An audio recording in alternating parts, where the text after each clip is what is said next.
My son was in the Army back during Desert Storm, but even then he wanted an MBA. He looked at a dozen schools, but only one offered the online education and flexibility he needed while he was in a tent in Iraq. Grantham University. Turns out that Grantham's been delivering affordable, relevant college and advanced degrees for over 65 years. Heck, if they can deliver a quality education to a soldier in a tent overseas, think about the flexibility Grantham can offer you so you can earn your degree too. It doesn't matter how complicated or full your life is, if getting a degree is on your bucket list, you'll want to do what my son did. You'll want to call Grantham. Find out how easy it is to get started on your education so you can check that college degree off your bucket list. Call Grantham right now, 800-910-1370. That's 800-910-1370. Flexible, affordable, relevant. Call 800-910-1370. Tired of paying outrageous prices for Viagra? Well, we have great news for you. Now you can finally get Viagra at huge discounts. Healthy Man allows you to save up to $500 on Viagra. Why pay U.S. pharmacy prices of $15 per pill or more when you can get Viagra for less than $3 a pill? Call today and get 40 Viagra pills for only $99. This can cost as much as $600 at your local pharmacy. You can't afford not to call us. If you want Viagra at the lowest prices, never pay $15 a pill pharmacy prices again. Get Viagra for less than $3 a pill. Call 1-800-516-7602 today and save up to $500 and get 40 pills for just $99. Healthy Man is fast, easy, and affordable. Operators are waiting at 1-800-516-7602 to take your call right now. Call 1-800-516-7602. That's 1-800-516-7602. Again, 1-800-516-7602. Attention business owners and independent contractors. This is a money-saving message from Tax Mediation Services. If your business owes $20,000 or more in taxes, we can help you today, right now. Listen, dealing with the IRS is no picnic. It's an intimidating and extremely stressful process, and you don't want to go it alone. Our attorneys know every law, every tax break, and every possible opportunity to help you resolve and reduce your tax debt. And if you owe more than $20,000, you may be at the top of their hit list. So don't take your tax debt lightly, because it will not go away on its own. The IRS can seize your bank accounts, your home, and even shut down your business. Call our tax experts today at 1-800-783-0810 and let us deal with the IRS while you focus on your business. That's 1-800-783-0810. Again, that's 800-783-0810.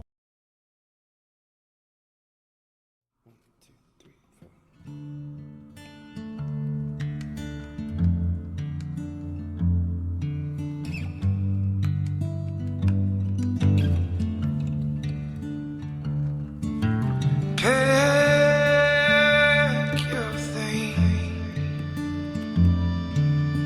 leave somehow. Blackbird song is over now.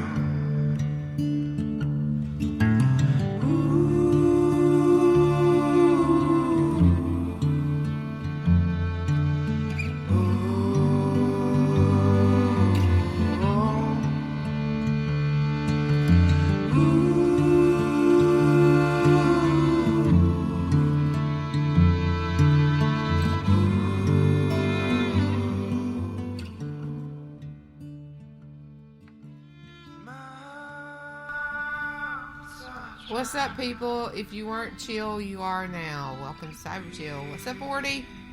What's up? Just, damn. You know, that's just, I can't get enough of that one. I love that song. Yeah. Yeah, it's a good one. Yeah, did you load up the, for the break, the one that I sent you last night? No, I didn't load up anything because I had, I had technical issues. All right. Just, that I don't know how to fix because, because we're in the industry. We're LARPing. Because we're just LARPing on this show.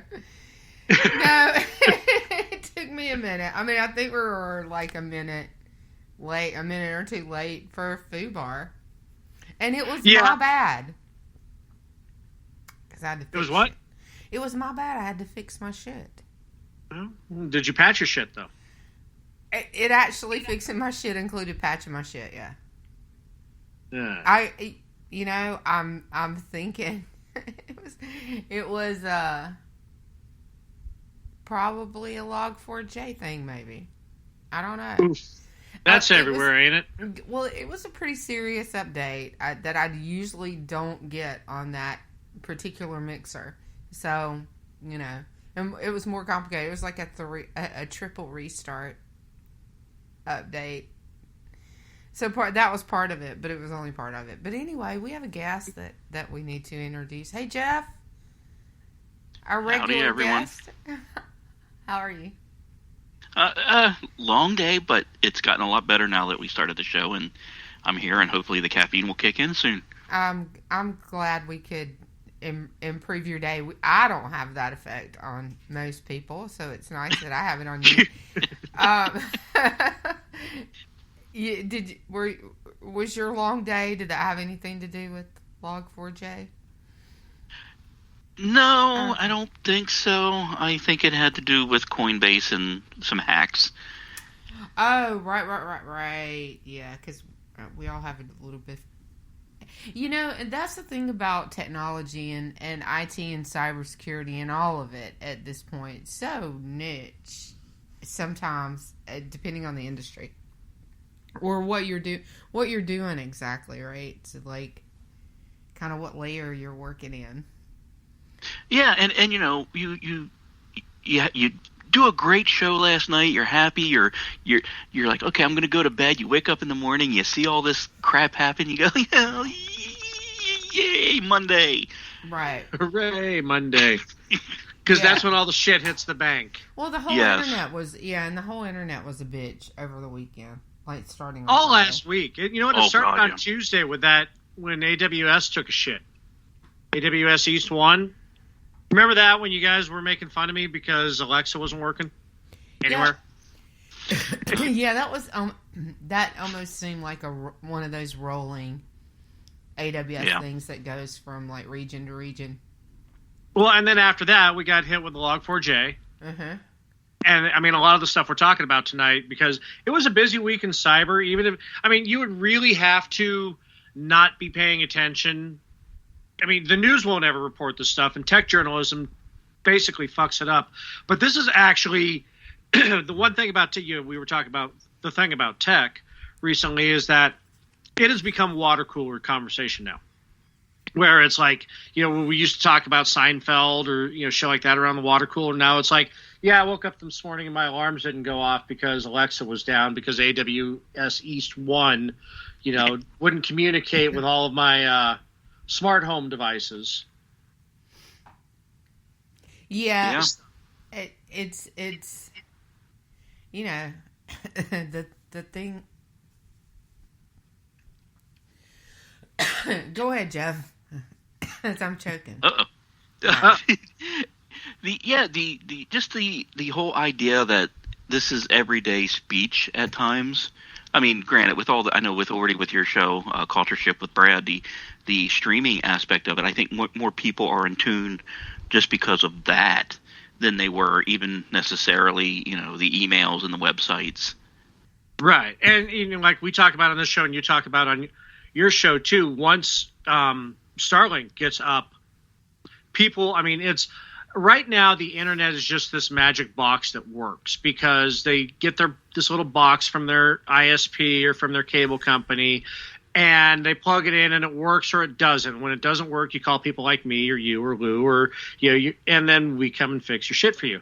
But with Starlink, because that takes out a whole bunch of middlemen, you've got your modem and you've got the UFO on a stick and you plug them in, whatever order, doesn't matter, and then you plug it into the power. And that a lot of people are going to be taking ownership, and this is what I've talked about, working in my aspect of IT as a dying breed. We're becoming Maytag repairmen and TV repairmen because we don't fix computers anymore. We work on software and everything else, but computers are so disposable and everything's on the cloud that, Yeah, or you do what I did today.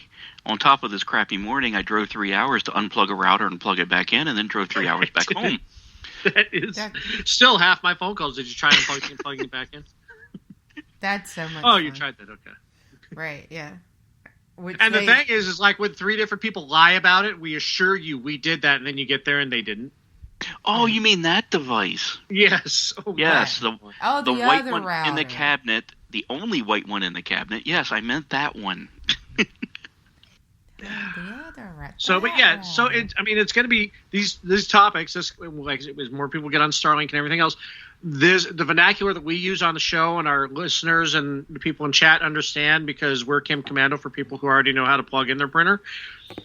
They're going to be like, the masses, the proletariat will start to understand our speech and our ways. For the record, it's set up your printer, which is a bit harder for. Oh, is it?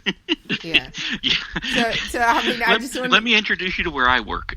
Right. Yeah, but I mean, I don't want to it's our audience. We don't want to diss them. They can set up a printer. No. I'm talking about companies that still use fax machines.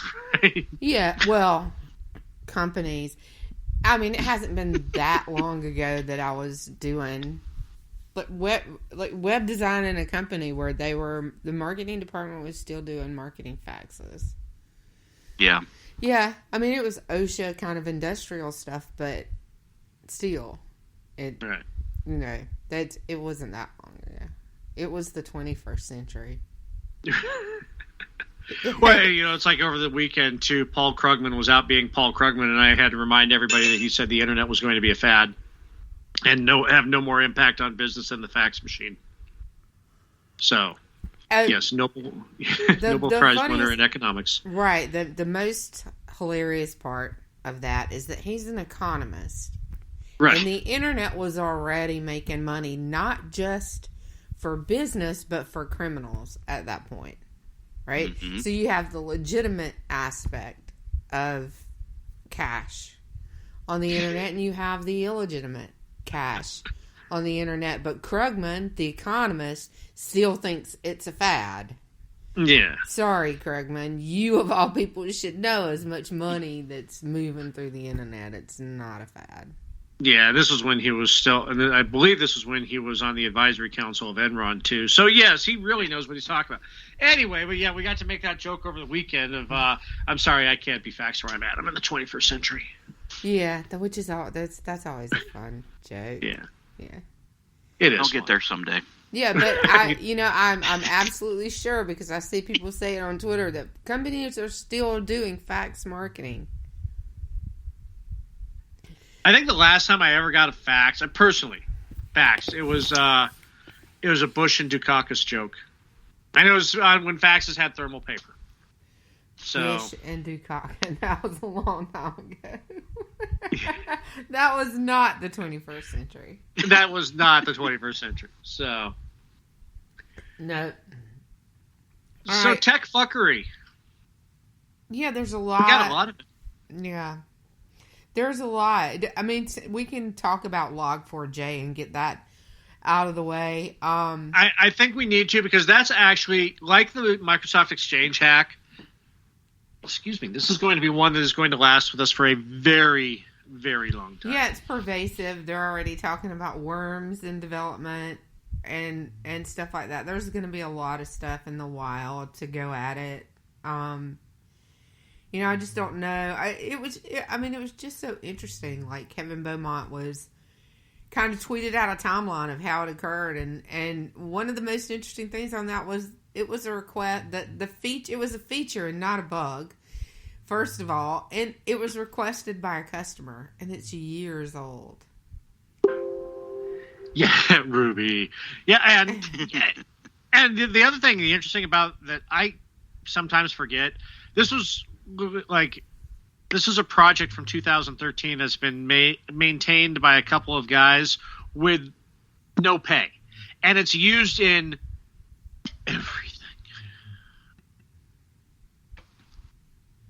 everything. Yeah, using everything. It's a JavaScript logging, so it's like action logging, right? Mm-hmm.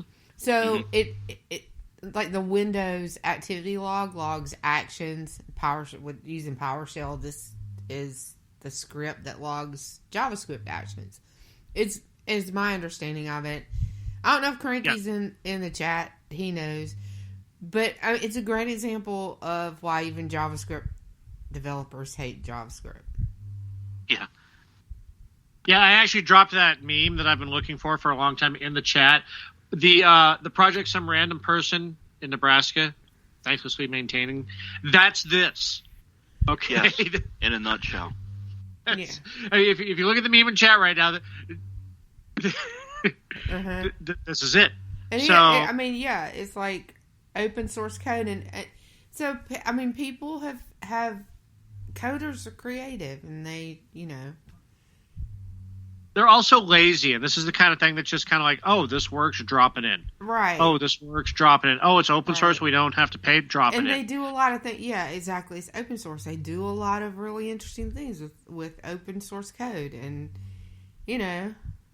there's probably no telling what's been done with this. Right. The thing I find, the area that I really found intriguing about this was that where the vulnerability was actually first spotted. And that is, some people may laugh at this, but it was on Minecraft servers. Yeah. But when you think of what Minecraft is a Java open world system that has how many millions of users? Mm-hmm. The first thing you get in the when you install Windows 10, you get that in Solitaire now. There are a lot of developer types, a lot of security types that run Minecraft servers, even for their kids, or because they enjoy it, right? So it really didn't surprise me that it was found, but it was also disclosed in the open, in public on Minecraft.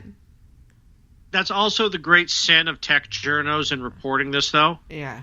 Is because they all jumped on it's a Minecraft server thing. Mm-hmm. No. And you should know better. Yeah. Yeah, they should have. Yeah.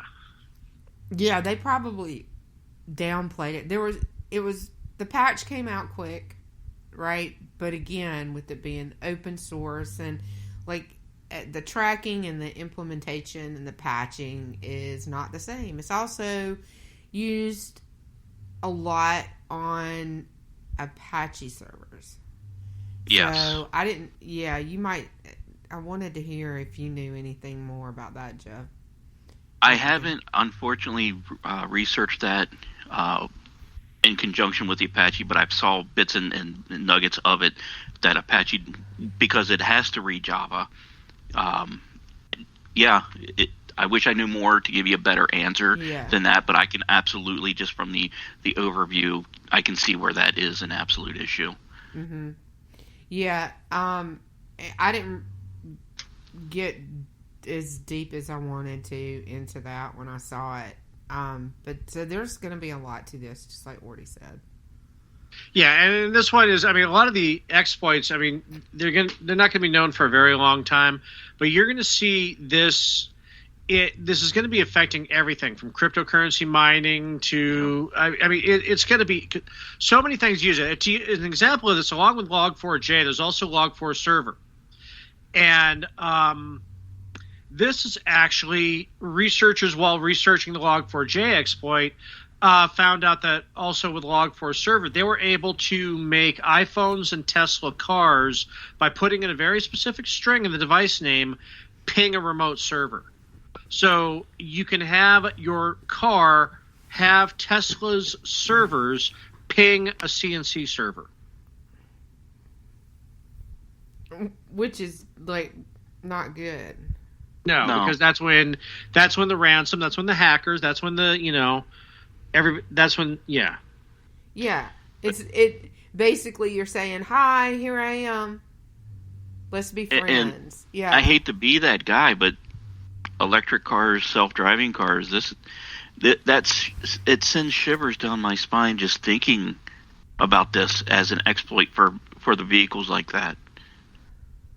We always talk about the Internet of Shit, and maybe we're a little too connected. Here we are. Here is your because of some random script written 8 years ago that everybody just kind of plugs and plays into their shit, you now have your phone and your car calling home to wherever. And in doing so, causing Apple servers and Tesla servers also call home. So as not to scare anyone to death while they're trying to get to work in the morning. And so you all can still get in your car and drive tomorrow. Yeah. A lot still has to happen for your car to be compromised other than just that ping. However, Orty's still right. It's a precarious situation, I think, that they've created, which was fun and convenient and spurs a lot of creativity and development and technological advance. And it's great, and I don't want it to change. But when you're a company and you're buying software, they're using open source code in it, and you're developing a website or you're developing a vehicle or anything else, you should think about shit like this. Well, there's one paragraph in the one story, I think it's The Verge, that says at least one major SMS provider appears to be vulnerable to the exploit. When sent to numbers operated by the SMS provider, text messages containing exploited code triggered a response from the company's servers that revealed information about the IP address and host name, suggesting that the servers could be tricked into executing malicious code. Now, that takes a lot more skill than what this simple exploit is, but... Yeah, but could be. Instead of 3 locks on the front door, now you've gotten past 1. Yeah, so and what happens and what you have to worry about it and why people need to think about stuff like this when they're developing is the exploit is found, the malicious code is developed, and then they just go looking for who still has that hole, who's still got that back door, right? And compromise everybody that's still got it. So you got to think about that when you're developing. And when they talk about developing for security, that's the kind of thing that they're talking about. Yep. There's nothing wrong with using open source code, but know how it's developed, know how it's maintained, and test it. And that's, a lot of things we talked about, like with the Apple ping and the Tesla ping and the other, it's like, okay, you can get the server to do that, but not much else. It's like, well, what would they be able to do by getting the Tesla server to ping a CNC server? Well, nothing, but it's still, you would at least get the trace route back or something. Right. You would get some information from it. Right. So is that exploitable? Maybe eventually, but right now, no. And a lot of this has just been, they haven't really been exploiting what they could do with it. They just say they're right. This is still at the point of seeing, like you said, seeing who's vulnerable. And the thing about, so like I said, the patch was pretty quick. So it's kind of a vulnerability. It just really didn't have to be there. You know what I mean? Right. So it should have been found and fixed earlier, probably. What we've all talked about is, while coders are extraordinarily creative, they're also extraordinarily lazy. And if there's a shortcut out there on GitHub for them to drop into their app, they're going to take it. Yeah. So and that's what the one thing is, like, if you've been maintaining a project on GitHub that you're starting to find a lot of people are using because you have created such an elegant and great bit of code, keep looking at it, because as I always say, nothing is foolproof to a sufficiently talented fool. Right. Hackers are always trying. Nothing is hack proof to a sufficiently talented hacker. No. So, keep on top of. Keep on top of your stuff. Yeah, definitely keep on top of your stuff, and I would hope at this point that nobody is still just like blindly using GitHub for anything, because we've seen quite a few exploits come through there. And just get auto-committed and pushed and then grabbed by people, and then they're on a bunch of servers and they're exploited. So we saw that a couple of times since we've been doing the show. Well, and we That's talk about it what's often. gonna Usually, happen. whenever you see something on an app store, usually the Android app store that will have like 1 million downloads. It's like, well, how did this get past? And Google Play Store's security features, Yep. because it was an app that has been used by everybody. It was a bit of code that has been used by everybody that was on GitHub that was dropped in, that is assumed safe because it didn't have, it hasn't been activated until now. Yep. So, Yeah, the best attacks and malware are ones that incubate. yeah. You don't want to put them on and hit the servers. You want to let them sit for 2 years if you can. Mm-hmm. And then you trigger them. Right. It's like activating cells in the old spycraft. Like in the Americans, where they were just kind of like a normal family until, Kerry Russell can never be considered anything ordinary, but still, until they were activated, and then here's your Russian spies in the 80s. Yeah. Right. Yeah. What's her name? Swalwell's girlfriend. All right, so what's up next, Bing, bing. fellas? Yeah, what's up next? We beat the horse. Well, Amazon finally explained away the root cause behind last Tuesday's AWS attack. Did they now? And they did. And it was basically... It's happened several times. And it was just kind of an automated activity to scale the capacity of AWS. Just went nuts. And so therefore, when it took down AWS East, AWS West and other services had to pick up the slack. And I mean, it was pretty bad, where it's like, like I said, I couldn't use any of my smart home devices as of 7:30 in the morning, my time. So basically, they blamed it on load balancing? That's the usual. Yeah. Okay. Yeah, it was a large surge of connection activity that overwhelmed the networking devices between the initial network and the main AWS network. So as other systems tried to compensate, they were unable to, as you said, load balancing.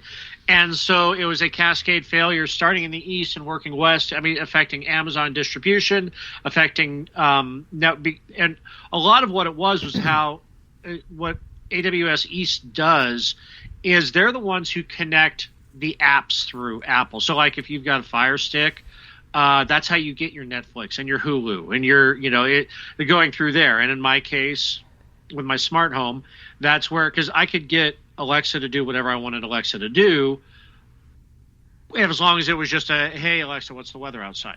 Or, something like that.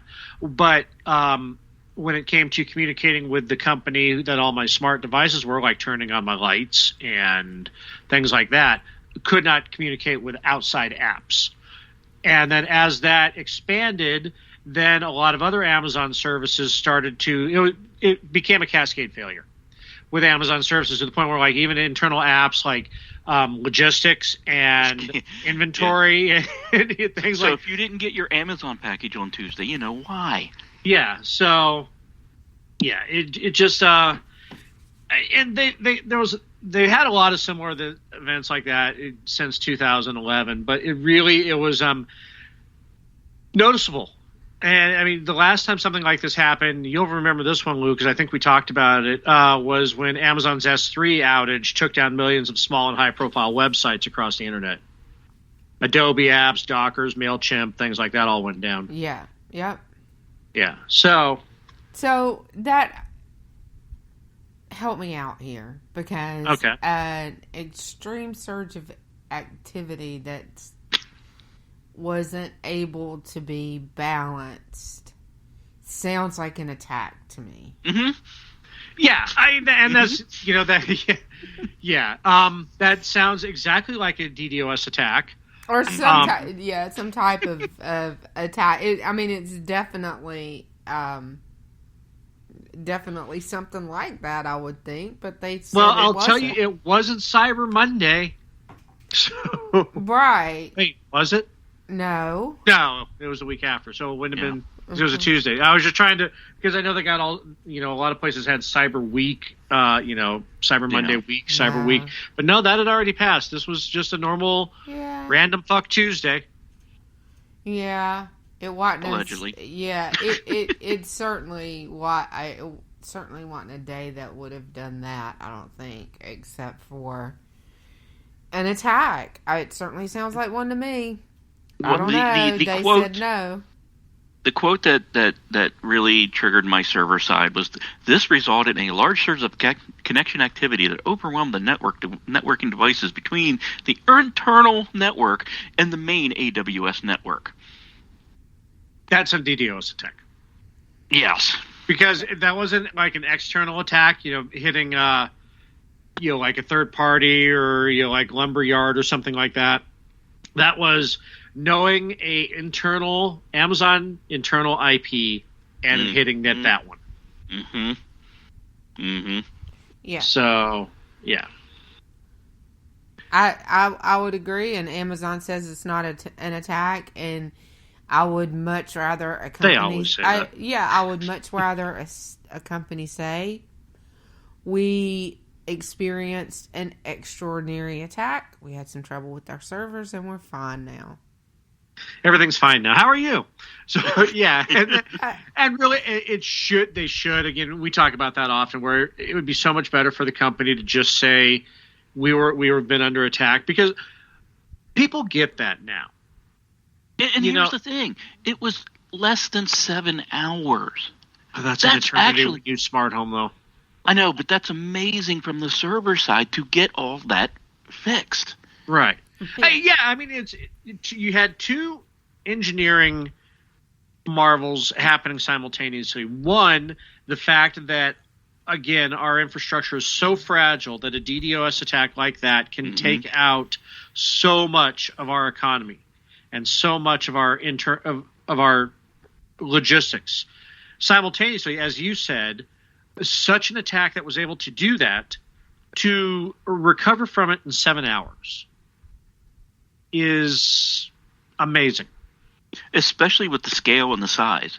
The scale and size doesn't always make it easier. Sometimes it does, depending on the type of the attack, but just finding the nodes that are being impacted, rerouting, shutting down, that's just time consuming.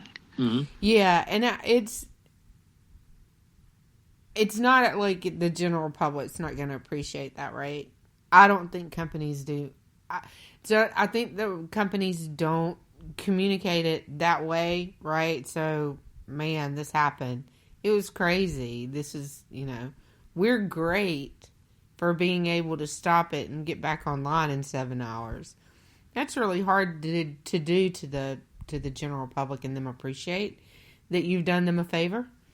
Yeah, but basically, yeah, I mean, right. But that's actually the angle they should have taken, and that's what, it is the angle. I agree. I think it's the angle that people should take. I think they should take that angle with, or try to take that angle with breaches too, if they can, right? And a lot of them do, and we give props when companies do it. A lot of them, you don't find out until they do their SEC filing, because they have to, because they're more afraid of the SEC than they are of their customers. But to get to the point though where you're comfortable enough with your system that you can say that, right? Yeah. I mean, PR's got to understand it, which I don't think anybody even tries to do. No. But yeah, to get to that point, you have to be really comfortable with your system, comfortable that you did try, comfortable that you do everything, comfortable that you don't keep any more data than you absolutely have to. And that's the key. Because if you only keep what you absolutely have to, you lose a lot in big data value. And companies don't want to do that. And that's the other thing. So yeah, I don't know if it's just because we're in the end, this is what we do. So, we appreciate when companies do come forward and say, man, that was bad. Yeah. But we fixed it quick. So, but I think for Amazon to lose out for 7 hours like they did, and to be so quiet about it, because this is, I mean, I had already gone through 3 hours of rebooting my router, resetting my whole Wi-Fi network, reconnecting all of my dots, and then was in the process of going through my light bulbs before I actually found out about the AWS going down. Where if they had just, because there was nothing on Twitter about it. Right. If Alexa, the Alexa Twitter account or the Amazon Twitter account said, yes, we are experiencing an outage right now, you will be temporarily interrupted with your Netflix streaming and your Prime Video and Alexa services. I had to find out from reading The Verge. And that it used to be standard. It used to be standard to have a message that says, we're having some technical difficulties, but so if you're having a problem, we're sorry, we'll be right back. That's not anymore. I think that speaks to the fact that Amazon thinks that they're a world government now. They do.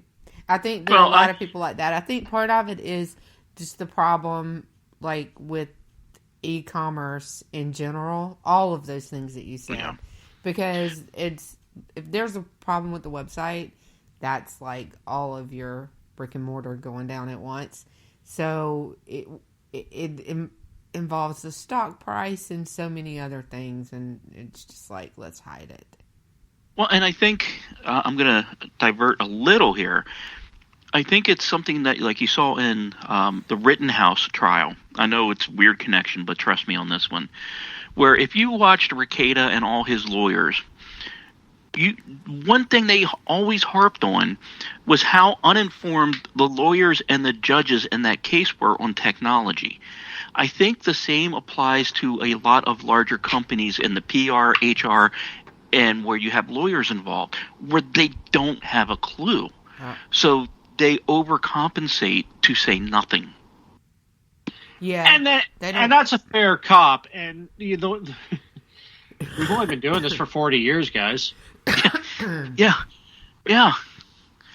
But the people in the room who might have more say than others have no clue. Yeah, these are conversations. Anytime you start a conversation with people who do response work about SOCs or response teams or anything like that, they always talk about, or they talk to me about, because they know I was one.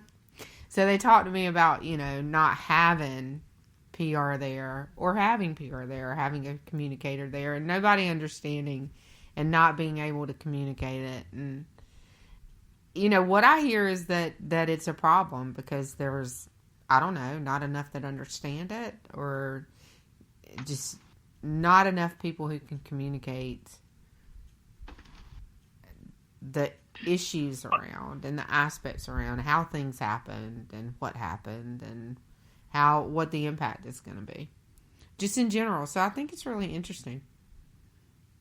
It's just weird that in the world, the technological level that we're at now, that, like you said, people just don't get. I was thinking about a scene today. I don't know if you remember the movie Disclosure with Michael Douglas and Demi Moore, where it's just kind of like, it was a Grisham thriller with, like that. But it, legal drama.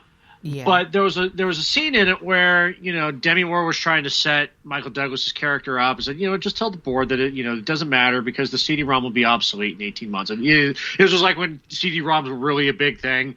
And, as everybody said that you will have the best forever and you'll never have to buy another one again. So Michael Douglas goes into the boardroom, says that. And I mean, now today, we get that. I mean, we but it's obsolete by the time you take it out of the blister pack. Right. But, at that time, and then the board just flips out, and then, it costs him his job and everything else. It's like, trying to cast your mind back to that was just 15 years ago.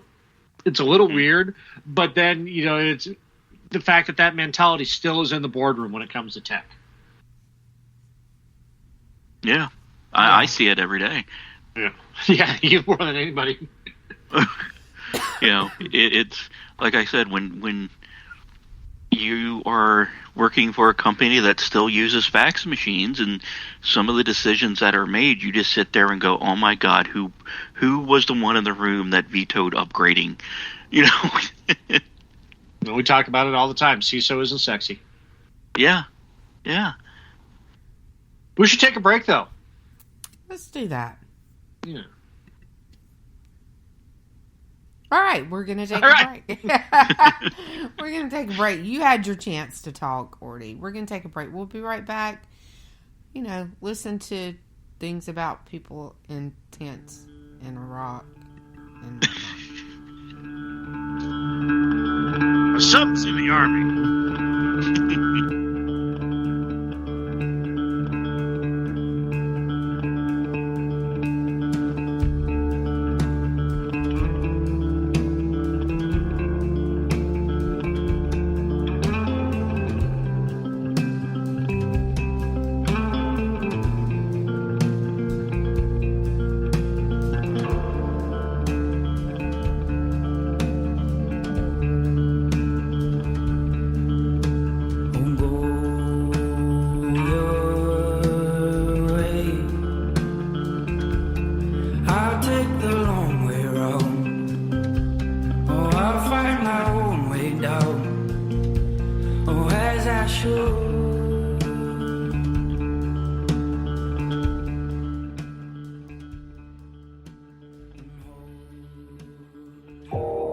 You are listening to KLRN Radio, where liberty and reason still reign.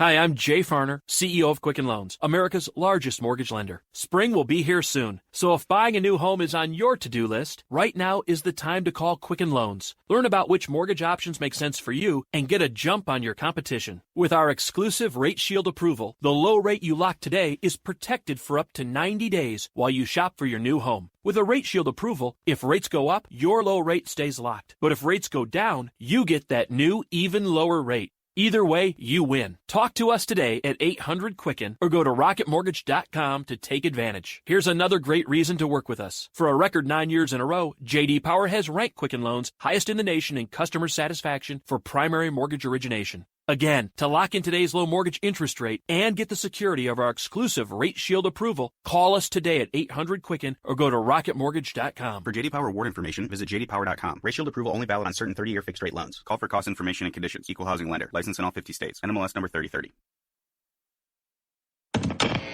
Hi, welcome to the Subway ad for the new Sesame Ginger Glazed Chicken Signature Wrap. How would you like it? I'll take a... Sports announcer at home? Yeah, how'd you... We just know. My wife picks up the new Signature Wrap. It's got double the rotisserie-style chicken mixed with a sesame ginger glaze. She appears annoyed at me, but she shrugs it off. Those sweet and savory flavors are calling her name. She lifts the wrap and... she takes the bite! Incredible! And now she's closing the door on my... Subway, make it what you want. Limited time only at participating restaurants. Double meat basement, average 6-inch sub. I'm little teapot, short and stout. Here is my handle and here is my spout. No, Dad, like this. When I get all steamed up, then I shout, tip me over and pour me out. This is WWE superstar Roman Reigns. It only takes a moment to make a moment. Take time to be a dad today. Visit fatherhood.gov, brought to you by the U.S. Department of Health and Human Services and the Ad Council. KLRN Radio has advertising rates available. We have rates to fit almost any budget. Contact us at advertising@klrnradio.com.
The stage smells, tells, hells, bells, misspells, knocks me on my knees. It didn't hurt, flirt, blood, squirt, stuff, shirt like me on a tree. After I count down 3 rounds in hell, I'll be in good company.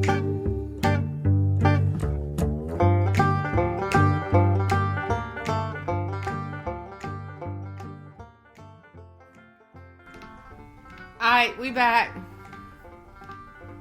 What's up? I think. Y'all back?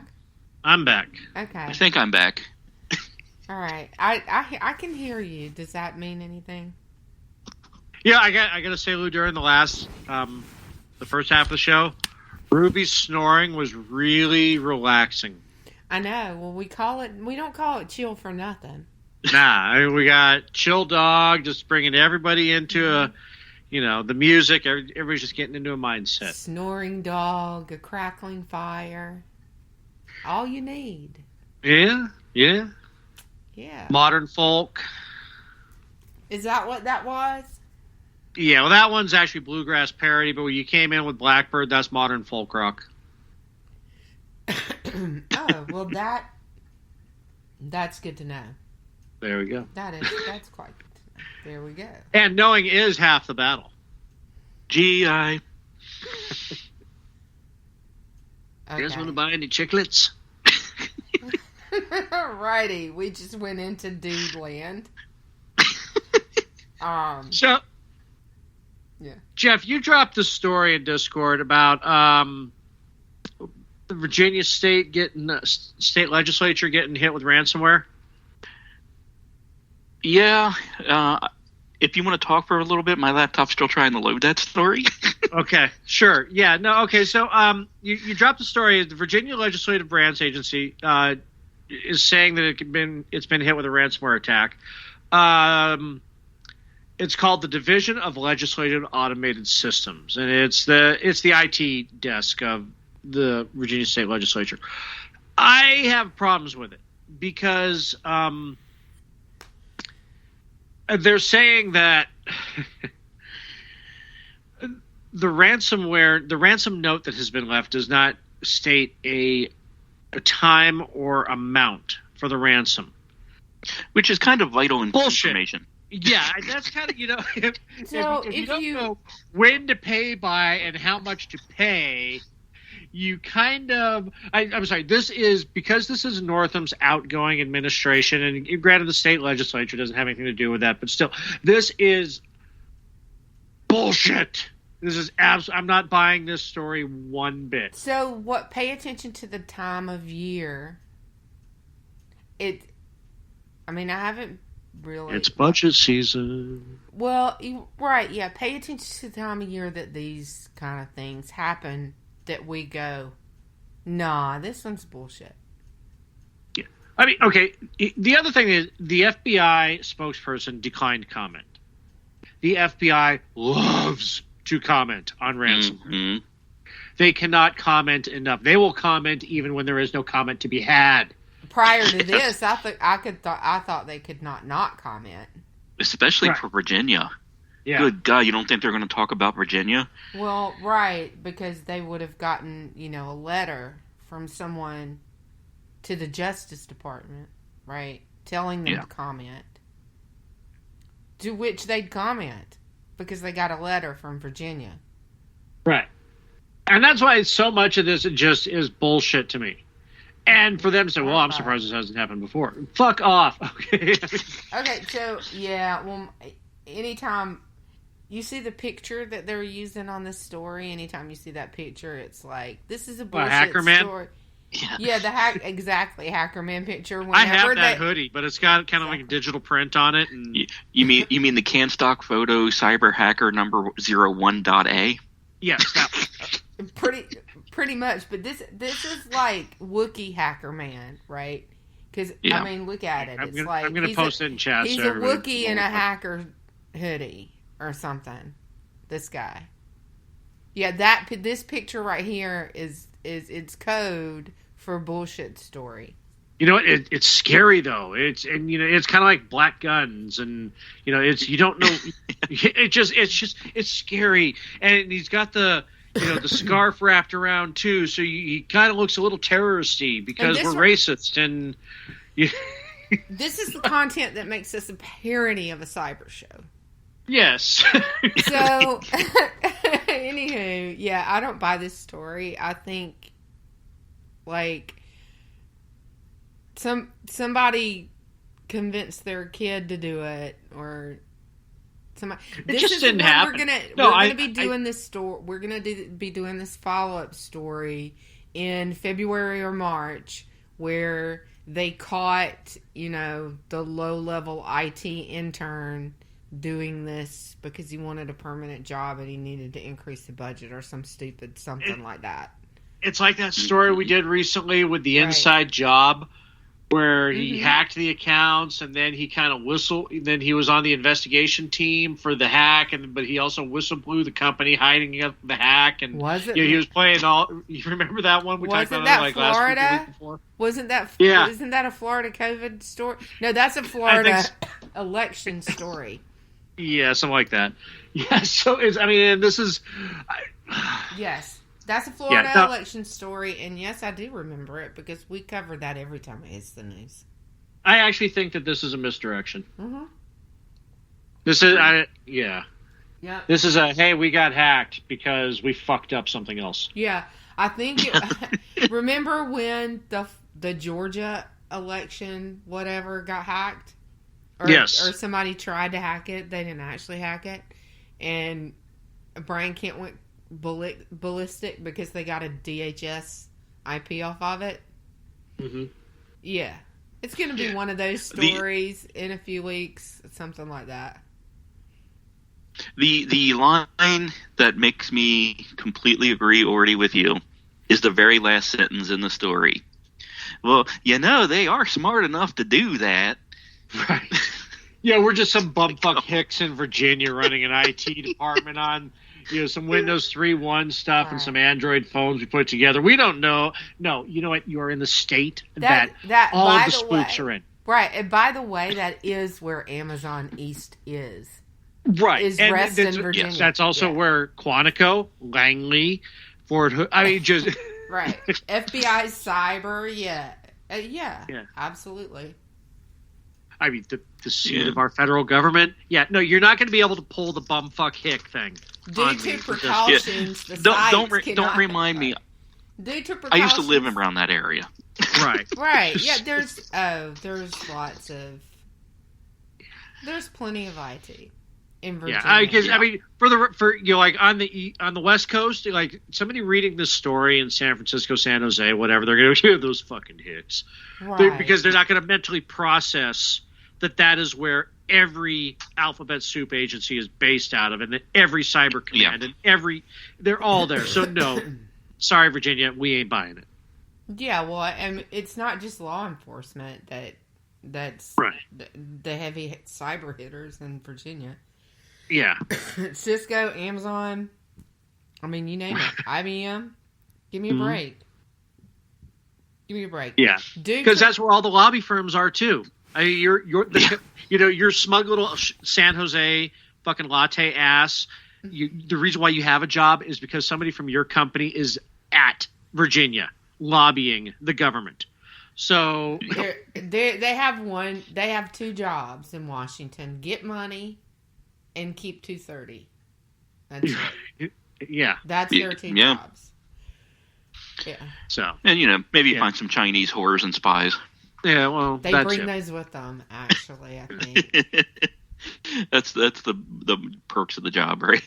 Yeah. Right, well, exactly. That's you have to report it at the end of the year, but yes, on your taxes for gifts from the China. Yeah.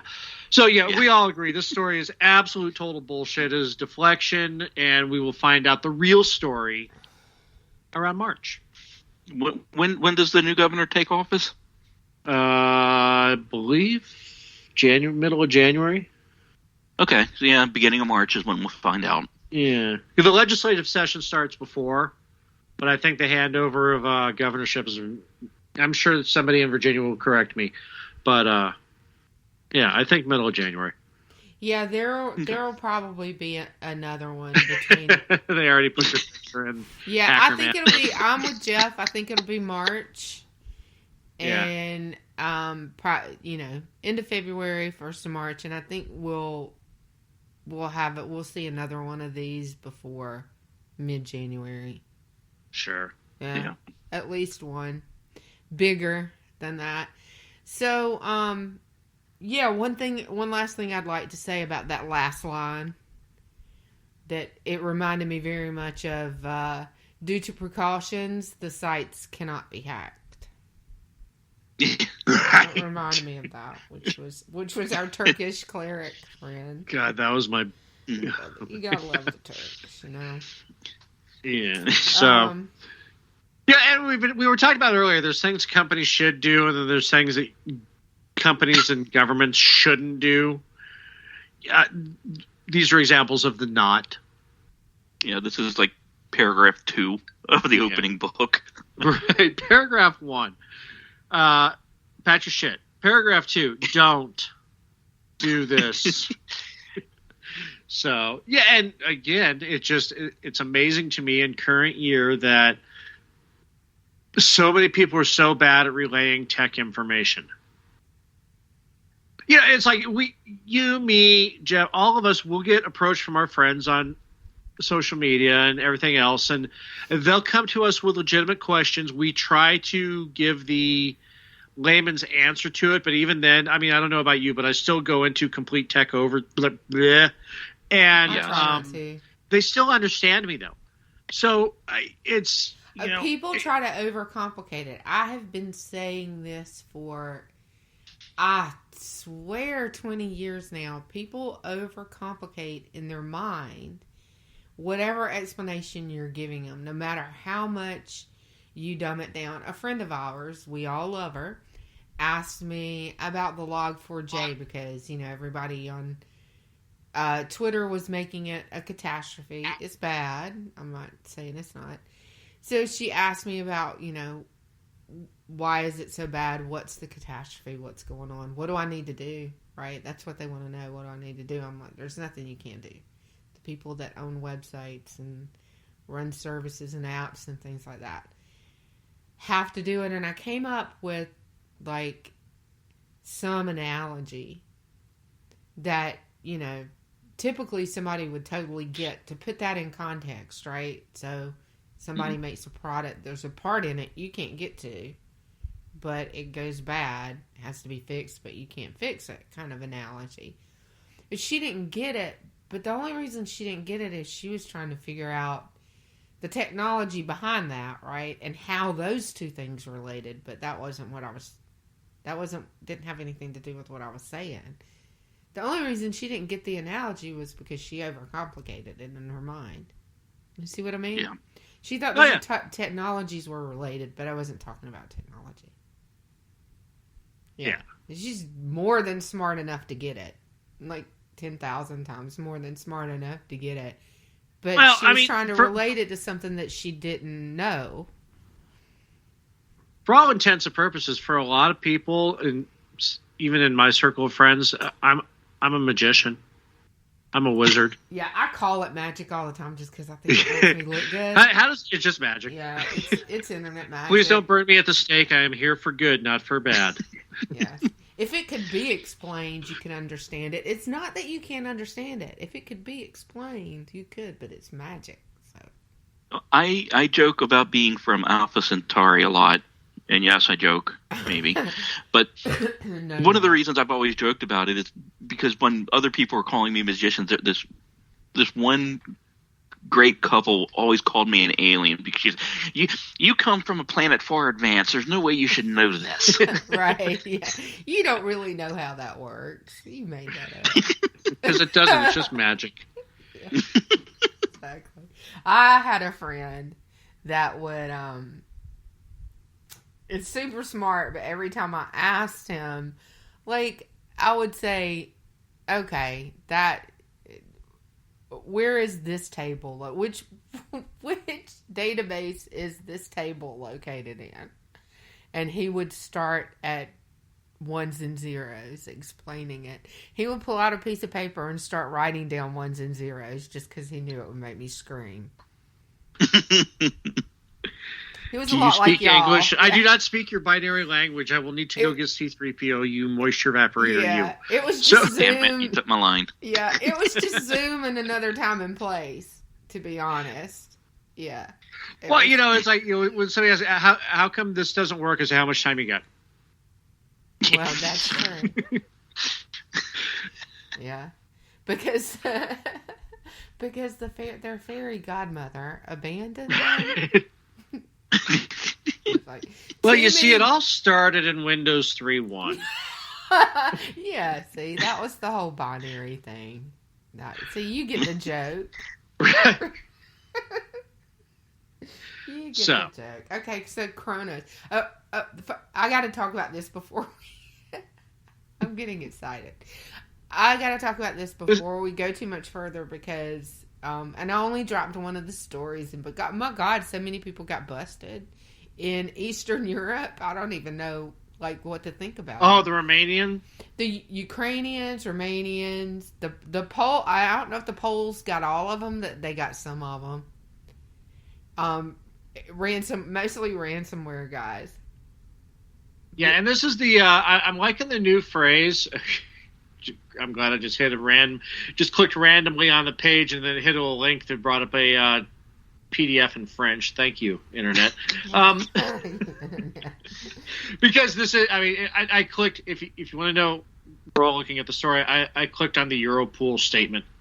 Oh, okay, because I was about to say, when you're reading about ransomware, you want random PDFs to just pop open. No, and the one point I clicked on the page to get it to where I could scroll through just happened to be directly on the Europol link. So yeah, no, this is kind of a big deal. I'm liking the new phrase ransomware affiliates, because this goes to what we've spoken to quite a bit of ransomware for hire, where people will write the code and then people will by the target. It's like, okay, you wrote this code. I want you to hit this target. Now you have the affiliates, and these are the middlemen. This is the organized crime level of ransomware. Mm-hmm.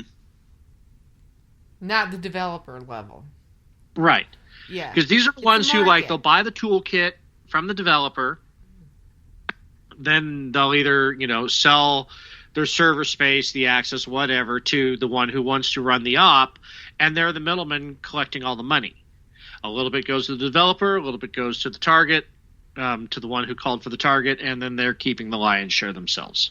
And a good way to think of that is a manufacturer and a seller, right? Amway. Right. Sure, that works. Yeah, it is kind of Amway.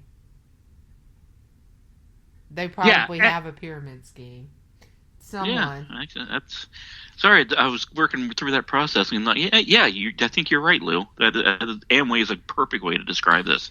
Well, yeah, it's without all the MLM in it. Mm-hmm. You're just here's your manufacturer. We're going to put our shit label on it, and here's the person selling it. Or here's the person buying it, and then so. Well, okay. Yeah, and I'm thinking, I need someone to I need a thug to hit this person with this malware, and set me up to spy on them or whatever, and you go to the Amway salesman instead of Amway. Right. You don't buy the LOC directly from Amway. You get it from the dude that'll bring it to your house. That's all. But anyway, yeah. So you're buying the service. They're actually delivering the payload. Correct. Yeah. Yeah. So you think, exactly. So you have the developer. They've already developed the toolkit. So these are the people you go to run the, it's like, I want you to hit AWE East, and here's a AWS East 1, and here's an internal IP I know, and then here's the Virginia legislature, ransom them. Right. Yeah, exactly. So if you have whatever money they want and an IP address, then that's all you need. Yeah. Or even if you don't have the IP address, you just try to hit them. I want you to run this ransom for me. It's kind of like that whole thing. I want you, kind of like when you get the shady PIs. I want you to get dirt on my ex-girlfriend. So that kind of thing. We're just dropping all of the true crime analogies here. We're overcomplicating it. It's exactly the same thing, especially if you're talking about spyware. Yeah. So. Yeah. I mean, use your imagination. It's ransomware. It's spyware. They're looking for money. They're looking for info. Anyway, so with Europol, Romania's Directorate of Investigation, Organized Crime and Terrorism, and the FBI, they're sweeping up a lot of people in Eastern Europe right now. Yeah, they got really mad. Well, we've talked about this a couple of times because Revel got spooked when they hit the pipeline. Yeah, so they got a couple people who were collaborated with Revel. And, these two suspects were picked up a month ago and detained in Romania. I imagine, it's not like being detained in the United States, if for anybody who saw Hostel. So,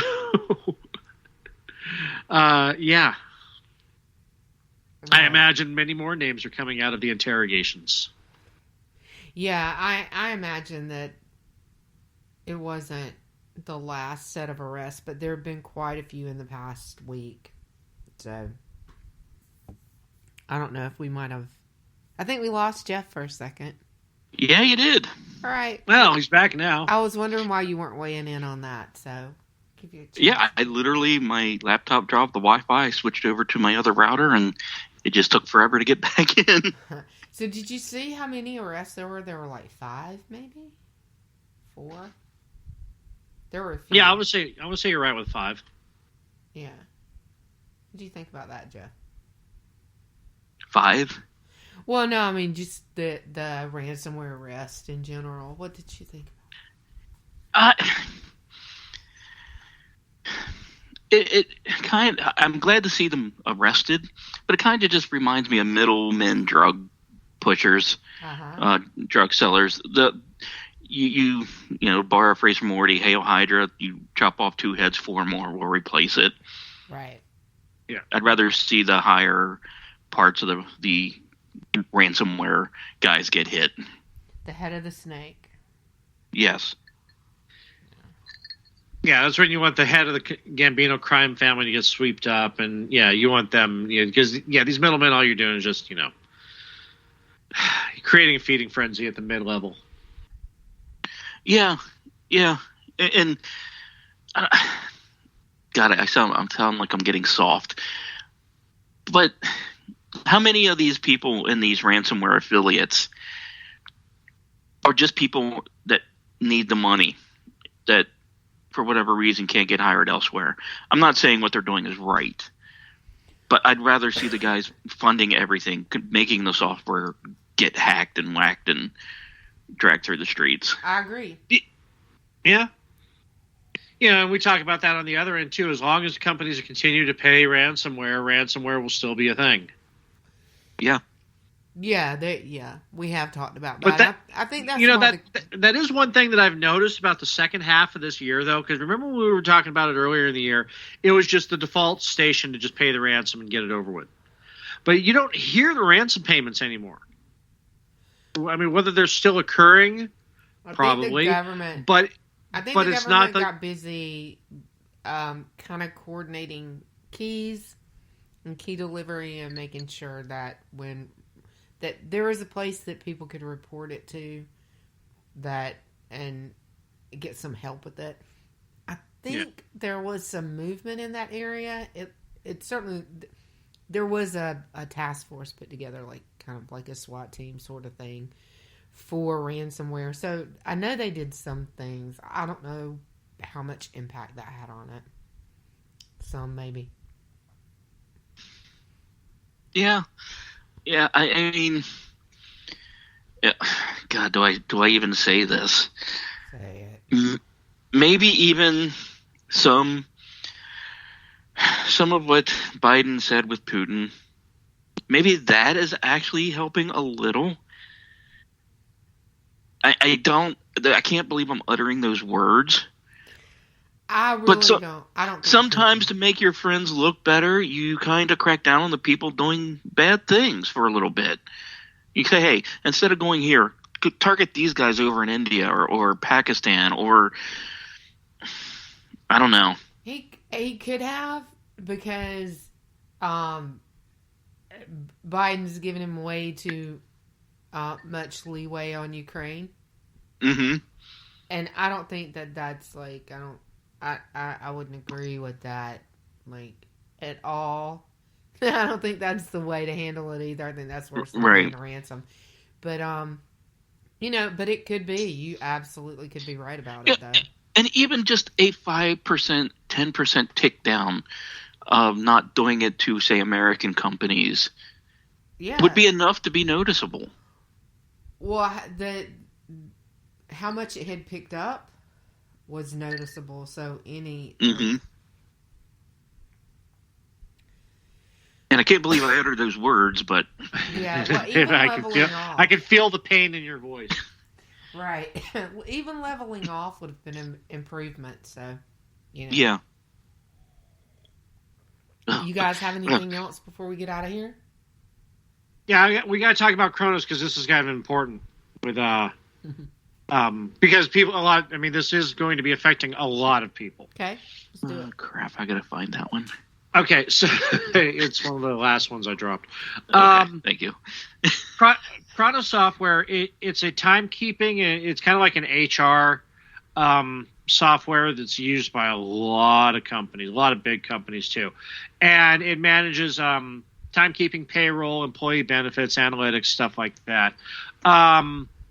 They are recently targeted with a ransomware attack, and why this is a problem is because the attack occurred over the weekend, and this is the week that a lot of people are getting their bonuses, their holiday paychecks, their fund disbursements. A lot of this is affecting a lot. It's companies that use it are like Tesla, Temple University, Community Bank, San Francisco Municipal Transit Authority. Those are just to name a few. There's hundreds of companies that use UKG. And it'll be weeks before it comes back online. So, I mean, one of the customers of UKG said we've got to go back to spreadsheets and cutting paper checks. So, it's going to be a major disruption for a lot of companies in getting their holiday paychecks and bonuses and stuff out. Great. I guess they're going to have to fax stuff too, huh? Oh, Jesus Christ. Yes, probably. I mean, if they're going back to spreadsheets and pencil and paper, yeah. This one was pretty nasty that they have to switch to that. That tells you they got hit hard. Yeah, and in this case too, from the statement of the company, and by independent auditing, they do everything right. Their company is secured with firewalls, MFA, encrypted transmissions, and all these things to prevent this from happening, and it still happened. Okay, This isn't just some company that didn't patch their shit or is using some old code. This is a very proactive company in their cybersecurity. But you can't, and they still got hit.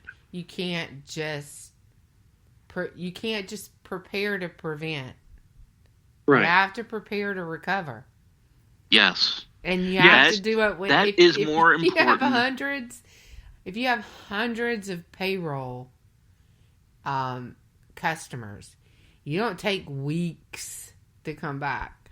No. Like if you take a full week to come back, then you're probably pushing your luck with your customers. But if you take at Christmas, if you take 2 or 3 weeks to come back, they're gonna lose 60% of their customers probably, and they won't ever come back to them. In this case, once again, something this company does, which is unique. Because maybe not unique, but you don't hear it very often, is that this company tells their customers, have a backup plan, have a contingency plan for events like this. So they say, we will do everything in our power to make it secure. I mean, this is actually exactly how I want a business to do things. Yeah. We will do everything in our power to make sure that we work for you, and we are always there for you, and that your information is secure. Everything we possibly can do, we will. It's up to you to have a backup plan if that fails, though. And their backup plan isn't to bring their network back up in less than 3 weeks. I mean to their customers. But I mean to their customers. I mean, they're going to do everything they can, but they told their customers, have a backup plan. And that also, it's like, look, we will try. I mean, we may be back up, like with Amazon, we may be back up in 7 hours, and we may take us 3 weeks, depending upon how bad the attack is. In the meantime, you guys got yourself a spreadsheet? Yeah, they basically told their clients, don't get caught with your pants down if something happens. And I'm sure, the old mom thing. Make sure you wear fresh underwear if you're in an accident. That's basically what they said. Yeah. Yeah, and it's pretty much thing. It's like, I'm sure that they have many ways that you could have backed up your data at any point, to pull it down. If if should something go wrong, you know what, we can put this right into QuickBooks and we're okay. I'm so. Well, can I go? I'm going to go a little personal here with some of my past. Sure. I was the IT guy for a multi-million-dollar e-commerce site. They did their business mostly on Yahoo. But at the end of the night, every night, and this will tell you how long ago it was, we downloaded the entire database, clients, orders, everything onto tape. Every night. It would take 3 hours to download.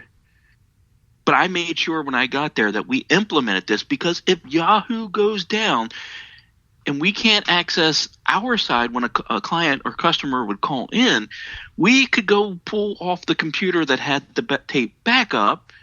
Now we'd have to call them back in half an hour to access it and find it. But we could give them a call back going, okay, yes, we have your order. Here it is. We've already verified the tracking. You should have it within 3 days. We had that implementation of a backup. And this was an e-commerce. The year I left, I think we had 2.1 million in sales. So it wasn't necessarily a large company, and we were able to do that. Well, and so this vendor, I'd like to know what they're charging for their payroll software. I bet. Oh, I'm sure. I bet it's not cheap. They should.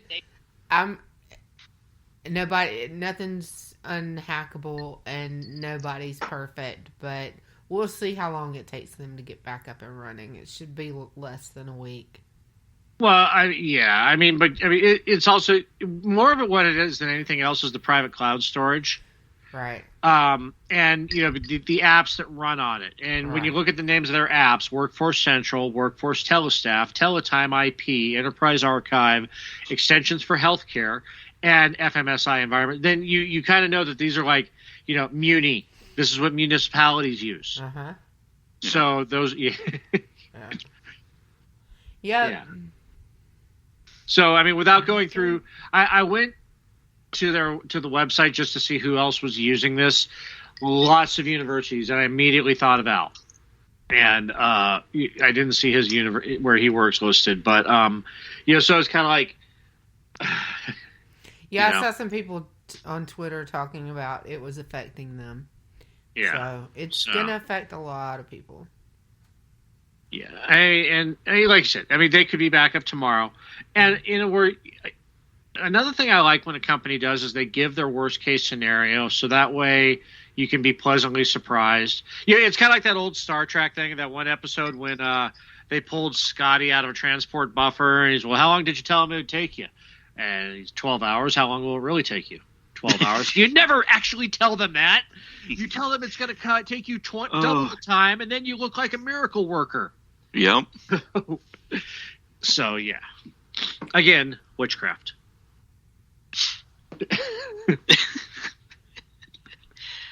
Always double the time. Yeah. Got to make yourself look good. You got to make yourself look like the hero every time, if you can. All right, what else we got before we get out of here? Is that it? I have one story, but because I like you, I'm not going to talk about it. No, no. Oh, is that one we didn't do last week? Mm-hmm. Okay. Do it. So, show favorite around here is Zoom. And apparently, I haven't checked into it enough, but if you've downloaded Zoom, you might be in line for a $15 or $25, I don't know what you call it, sorry we stole your shit fund. Yeah, it's class action settlement. Yeah. $25 class action settlement. But now, here's how my warped server brain works. So they already have your information. Now, with this lawsuit, are they going to have your name, street number, phone number, because you agreed to take the $25 from them? Yep.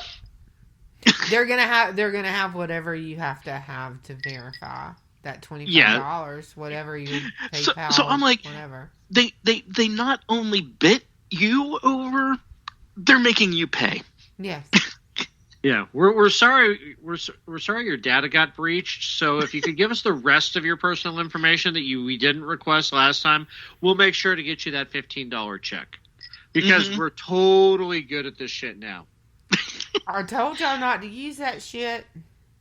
Yeah, and that was the main reason I wanted to bring up that story, is because if you had listened to the show called Cyber Wars, that we talked about this, I argued with my executive producer school about this. Sorry. No, that's okay. And they have everybody's shit now. You know, that's why they planned COVID for Zoom. They did it all for Zoom. I can't argue with that conspiracy theory. Well, it's hard to dispute. There's the evidence is kind of lined up for it. So yeah, you know, it's like, what evidence do you have to dispute it, Will? Well, it's like they had a spreadsheet with, hey, there's 6 ways we can fuck over America. Wow, 6, that seems like a lot. Oh, don't worry. Well, at least 1 or 2 would take. They never expected all 6. Between the NBA and Zoom and TikTok, the Chinese know absolutely everything they ever wanted to know about every single one of us, and it doesn't matter who we are. And they know tendencies. They know mannerisms. They know everything. So on that cheery note, I think I'm done with my stories. Okay. Well, tell us where you go first, and tell us where you're going to be this week, then, Jeff. I guess Friday I'm doing this something on, I don't know, 8:30 Eastern. I don't. What's it called? Christmas. It's a Christmas Carol. It's kind of a classic. Okay, Christmas Carol. Yeah. And then on Sunday, I will be doing Lost Wanderer. Probably just one show because there hasn't been a lot of news about space and science this week. Okay. And that's what, Sunday at 8 p.m. Eastern? I don't know. It's 5 Pacific to me, so. Yeah, you time traveler. You're the time traveler. I'm in the past. He's the alien.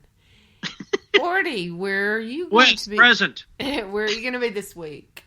Well, thank you for asking. I am going to be on Robinson and Horty on Wednesday night.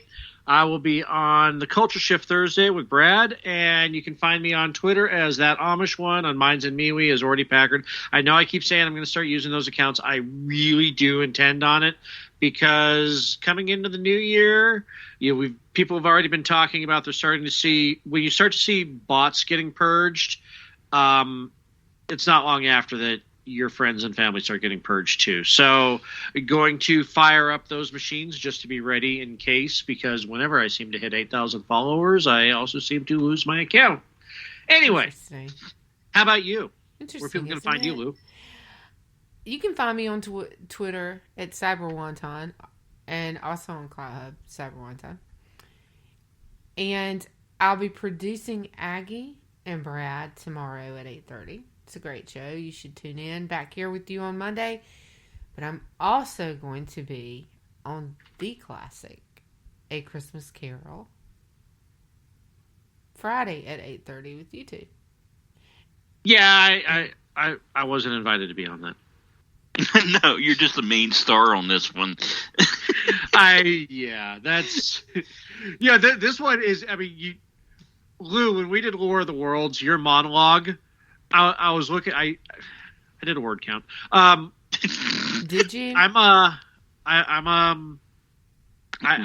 have a very big role. You do. You have lots. Fortunately, and lots I of don't words. have to do a monologue, though. I am playing off, aside from the Ghost of Christmas Future, I have somebody to play off of in every instance. So I actually had two you doing the monologues. monologue, that was, wow. Well, if I can, as someone who really, really worked a lot on the background on this, the talking with Mickey about getting you to do Ebenezer was fun, and then trying to figure out who to play off of you.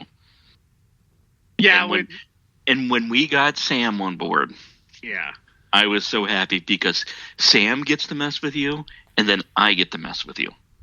Well, it's kind of funny is that when she came on, when she was first talking about coming on, I kind of wanted her to have your other role, the one at the end, because I thought that would have been a fun play. But then since you're going to be doing it, I'm like, oh, no, because we already talked about how we're going to do that one a little bit too. And I'm like, okay, this is going to be fun. Y'all are excited. Oh yeah, no, I'm geeked. Sweet. I really am. All right, well, you guys need to tune in Friday night because these guys are really excited about it, so it's bound to be fun. I'm excited. I'm really, really excited, guys. All right, so we're out of here. We love you guys. Thanks for tuning in. We'll see you next week right here, 10-ish. Chill. Hail Hydra. Go, Joe. Let's go, Brandon.